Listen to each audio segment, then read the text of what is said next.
এনসিপির একজন নেতা গুলিবিদ্ধ হয়েছে। তো সেই সংবাদের ভিত্তিতে আমরা কাজ শুরু করি। যে ঘরটিতে ওরা কালকে রাত্রে 3 জন এসেছিল এবং আশেপাশে ওদেরকেও জিজ্ঞাসাবাদ করে আমরা জানতে পারি যে এরা প্রায় সময় এখানে আসতো এবং বিভিন্ন ধরনের মাদক সেবন করত এবং বিভিন্ন মেয়ে মানুষও নিয়ে আসতো। তো এই ধরনের অপকর্ম ওরা জড়িত ছিল এবং ওদের আমাদের কাছে আপনার ভিতরে যে গুলি করেছে এটার ইও রয়েছে, একটা কার্তুজ রয়েছে, পড়ে আছে।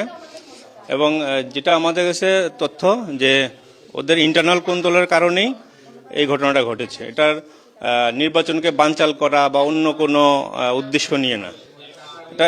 প্রবাসীদের জন্য নির্মাণ হচ্ছে দেশের প্রথম স্মার্ট সিটি, যেখানে থাকছে স্কুল, মসজিদ, হাসপাতাল, সুইমিং পুল, হেলিপ্যাড, জিম, পাঠাগার, সুপারমার্কেট, শিশু পার্ক সহ সকল নাগরিক সুবিধা।